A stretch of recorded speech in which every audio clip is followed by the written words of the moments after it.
الحمد لله رب العالمين، الصلاة والسلام على خاتم النبيين وعلى آله وصحبه أجمعين، أما بعد فأعوذ بالله من الشيطان الرجيم، بسم الله الرحمن الرحيم. قال الله تعالى في سورة الأنفال: وما جعله الله إلا بشرى ولتطمئن به قلوبكم وما النصر إلا من عند الله إن الله عزيز حكيم. ترجمہ: اور اس مدد کو خدا نے محض بشارت بنایا تھا کہ تمہارے دل سے اطمینان حاصل کریں، اور مدد تو اللہ ہی کی طرف سے ہے، بے شک خدا غالب حکمت والا ہے.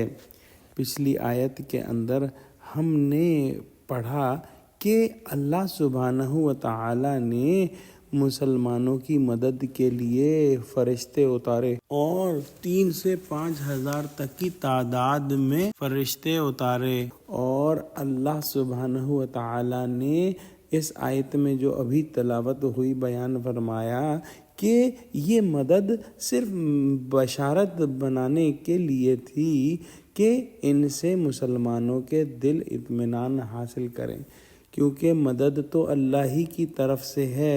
اگر اللہ چاہے تو بغیر فرشتوں کے بھی کفار کو نیست و نابود کر دے، اور بغیر کسی فوج سے لڑائی کہ ان کو جو ہے تہس نہس فرما دے.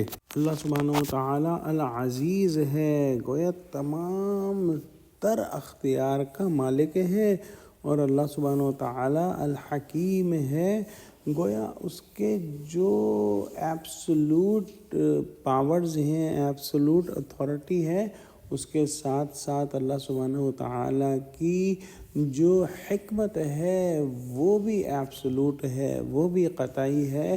لہذا اللہ سبحانہ و تعالی کی طرف سے کوئی انجسٹ یا غیر منصفانہ فیصلہ ہو ہی نہیں سکتا.